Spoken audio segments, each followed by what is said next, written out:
Good morning, students. As we know that we are studying about chapter 1 in chemistry of class 10, chemical reactions and equations. In the chemical reactions and equations, we have to study about the types of chemical reactions. About types of chemical reactions, already we had discussed on previous day that there are important 5 types of chemical reaction. 5 important है ना chemical reaction. तो 5 तरह के मुख्य chemical reaction है. combination reactions, decomposition reactions है ना, combination reaction, decomposition reactions, displacement reaction, double displacement reaction and oxidation and reaction. Oxidation and reduction reaction जिसको भी रिडॉक्स रिएक्शन भी शॉर्टकट में कहा जाता है. Short about combination reaction already we had discussed on previous days in detail with so many examples. Now we have to discuss about second one. दूसरा पढ़ना है हमें अभी डिकम्पोजिशन रिएक्शन के बारे में, है ना. डिकम्पोजिशन रिएक्शन तो क्या है decomposition reaction? Actually decomposition reaction is the opposite of combination reaction. Combination reaction का ठीक उल्टा है डिकम्पोजिशन रिएक्शन. डिकम्पोजिशन रिएक्शन का उल्टा होता है कॉम्बिनेशन रिएक्शन. देखिए those reaction in which compounds, है ना, those reactions in which a compound split, है ना, अप टूटता है, splits up into 2 or more simpler substances. उसमें टूटते हैं, splits up into 2 or more simpler substances are called decomposition reaction. उसे decomposition reaction कहा जाता है जिसमें एक कोई केमिकल सब्सटेंस 2 या 2 से अधिक सिंपलर केमिकल सब्सटेंस में टूटते हैं, है ना, उसे डिकम्पोजिशन रिएक्शन कहते हैं. अब टूटते कैसे हैं?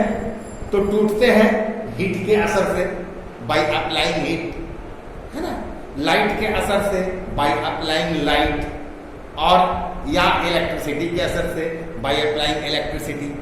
Therefore we can say that chemical, है ना, ये डिकम्पोजिशन रिएक्शन टेक्स प्लेस और डिकम्पोजिशन रिएक्शन कैरिड आउट, है ना, उसे किया जाता है कैसे?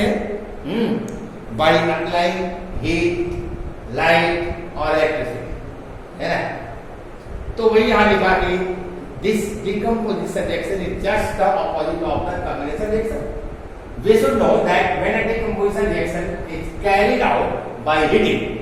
अब जब हीट के असर से, हीट अप्लाई करके कोई डिकम्पोजिशन रिएक्शन किया जाता है, जैसे हम 3 एग्जांपल दिए गए हैं नीचे में, है ना, तो उसे कहेंगे it is known as thermal decomposition. उसे थर्मल डिकम्पोजिशन कहेंगे. मींस रिलेटिंग टू हीट, है ना, ये ऊष्मा से संबंधित, ऊष्मा ऊर्जा से संबंधित, हीट एनर्जी से संबंधित है, हीट एनर्जी से संबंधित है, इसीलिए इसे थर्मल डिकम्पोजिशन कहा जाएगा. As this type of reaction is carried out by applying heat, light और electricity. मतलब कि ये जो इस तरह का जो डिकम्पोजिशन रिएक्शन है, ये आपको केमिकल, ये कहते हैं डिकम्पोजिशन रिएक्शन, है ना. तो ऐसे जो डिकम्पोजिशन रिएक्शन इसमें हीट अप्लाई किया जाता है तो उसे थर्मल डिकम्पोजिशन कहते हैं, है ना.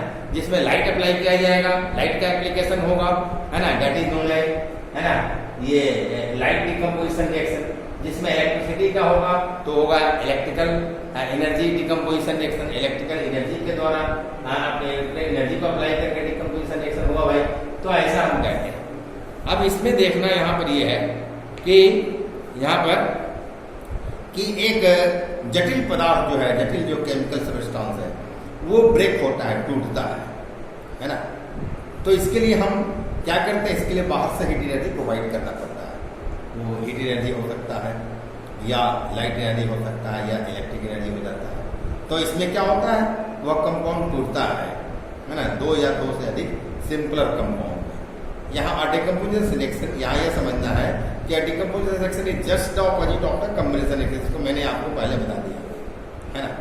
अब देखिए यहाँ पर क्या है, हमको देखना है एज फॉर एग्जाम्पल, उदाहरण के लिए देखना है, कुछ उदाहरणों से समझना है हमको डिकम्पोजिशन रिएक्शन के बारे में।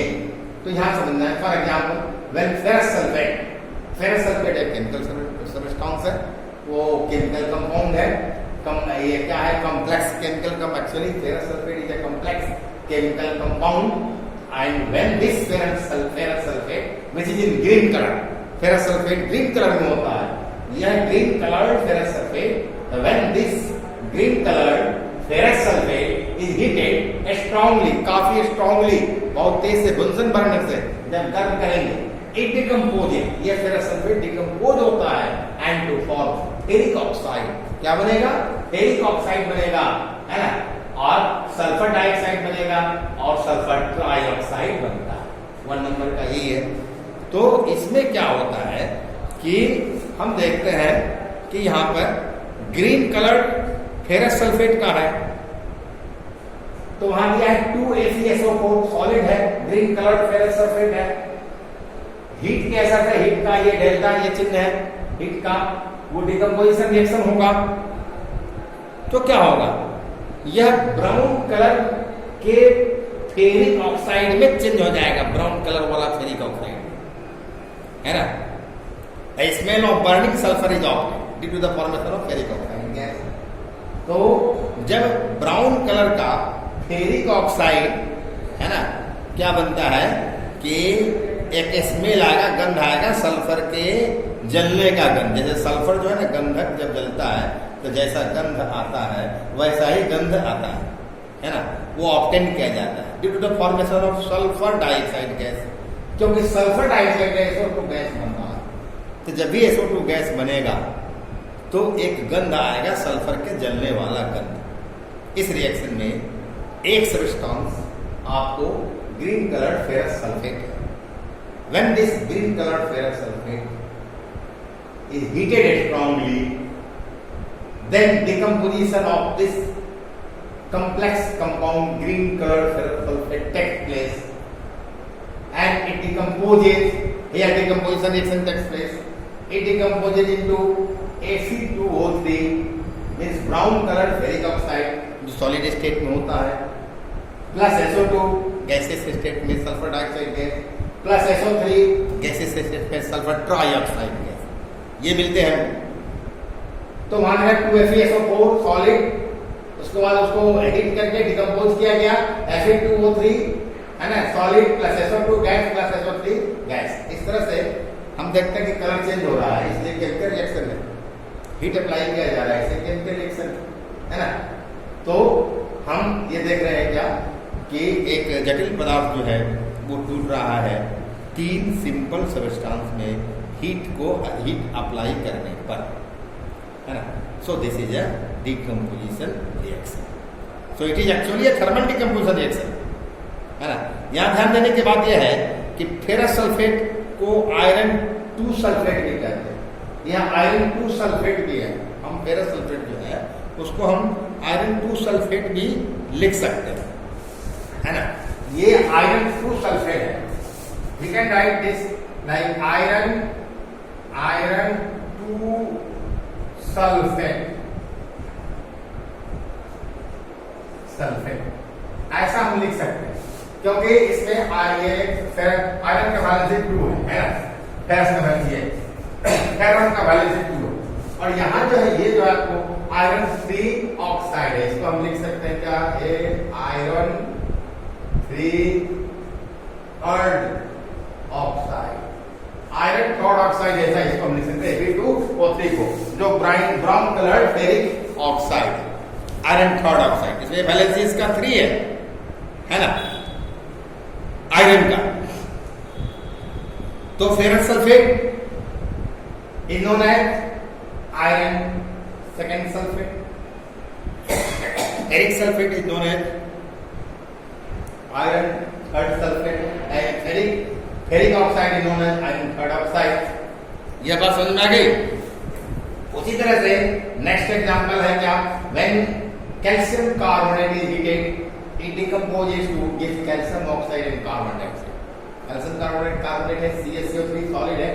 इसको जब हीट इस पर अप्लाई करेंगे, स्ट्रांगली हीट करेंगे, डिकम्पोजिशन होगा, कैल्शियम ऑक्साइड बनेगा, है ना, और कार्बन डाइऑक्साइड बनता है। तो वहां CaCO3 सॉलिड या CaO solid plus Q2 gas. तीसरा एग्जांपल है कि व्हेन पोटेशियम क्लोराइड, ये लेबोरेटरी में ऑक्सीजन गैस बनाने का भी विधि है, ये पोटेशियम क्लोराइड है ना। तो when we heat to potassium chloride, when we heat strongly to potassium chloride means 2KCl3 जो सॉलिड स्टेट में है, जब हीट करेंगे डिकम्पोजिशन होगा, बनेगा 2KCl, है ना, पोटेशियम क्लोराइड बनेगा, अब प्लस 3O2 ऑक्सीजन गैस बनता है। तो यहां भी डिकम्पोजिशन आपको हो रहा है ना। इसमें क्या आता है कि हीट हम अप्लाई करते हैं, इसमें एक कैटलिस्ट है, वो हम कैटलिस्ट अप्लाई करेंगे तो कम ही टेम्परेचर पर वो डिकम्पोज हो जाएगा KCl3, है ना, उसको मैग्नीज डाइऑक्साइड कहा जाता है। तो इस तरह से कैटलिस्ट मतलब उत्प्रेरक हुआ, मैग्नीज डाइऑक्साइड उसमें मिला देंगे, है ना, उसका पाउडर, तो वो तुरंत कम टेम्परेचर पर ही डिकम्पोज हो जाएगा। तो यह बात समझ में आ गई कि ये जो प्रोसेस है आपको, वो कौन सा प्रोसेस है। तो प्रयोगशाला में, केमिस्ट्री के प्रयोगशाला में, केमिस्ट्री के लैब में ऑक्सीजन गैस बनाने का, है ना, ये प्रोसेस भी है ना, ये सिद्धांत है बनाने का। तो ये बात समझ में आ गई हमको। और उधर हमने देखा क्या कि आप ये कि कैल्शियम कार्बोनेट जो है सेकंड में 200 नंबर में कि टूट रहा है, जिसमें breaking up into 2 simple substances, calcium oxide है ना, कार्बन डाइऑक्साइड में टूट रहा है भाई। सो इन दिस, है ना, this is a decomposition reaction and please note that calcium carbonate is also known as limestone. इसको लाइमस्टोन भी कहा जाता है, इस कैल्शियम कार्बोनेट को लाइमस्टोन भी कहा जाता है। लाइम कैल्शियम ऑक्साइड जो बनता है उसको लाइम भी कहते हैं, लाइम बोलते हैं, लाइम या क्विक लाइम कहते हैं, क्विक लाइम, लाइम या क्विक लाइम, ये लाइमस्टोन, ये क्विक लाइम या लाइम सिंपली कहा जाता है। That decomposition of calcium carbonate means limestone on heating is an important reaction. ये बहुत ही इंपॉर्टेंट रिएक्शन है, ये 2 नंबर वाला, है ना, क्योंकि इंडस्ट्री में इसका बहुत ज्यादा यूज होता है, वेरियस इंडस्ट्री में यूज किया जाता है ना, क्योंकि कैल्शियम ऑक्साइड जो लाइम है उसको पाने के लिए हमको कैल्शियम कार्बोनेट को डिकम्पोज करना पड़ता है। ये calcium, to get calcium oxide, to get calcium oxide to make cement and glasses. Calcium oxide का यूज होता है सीमेंट बनाने में और शीशा को, ग्लासेस को बनाने में काम आता है। तो सीमेंट इंडस्ट्री में, ग्लास इंडस्ट्री में कैल्शियम ऑक्साइड चाहिए। Calcium oxide, how to get this calcium oxide? By decomposing calcium carbonate. ये जो है लाइमस्टोन को डिकम्पोज करके ही हम कैल्शियम ऑक्साइड क्विक लाइम पाते हैं, जो क्विक लाइम हमें सीमेंट और ग्लास बनाने में इंडस्ट्री में यूज किया जाता है, बड़े पैमाने पर यूज किया जाता है। इसलिए ये इंडस्ट्रियल प्रोसेस है और बहुत ही जरूरी है। अब कैसा प्रोसेस है कि केमिस्ट्री के हिसाब से ये जो है किस तरह का केमिकल रिएक्शन है, तो डिकम्पोजिशन केमिकल रिएक्शन है। बस, है ना, this much enough for today, I think. And next topic about the another examples of this decomposition reaction we will discuss tomorrow. Okay, thank you.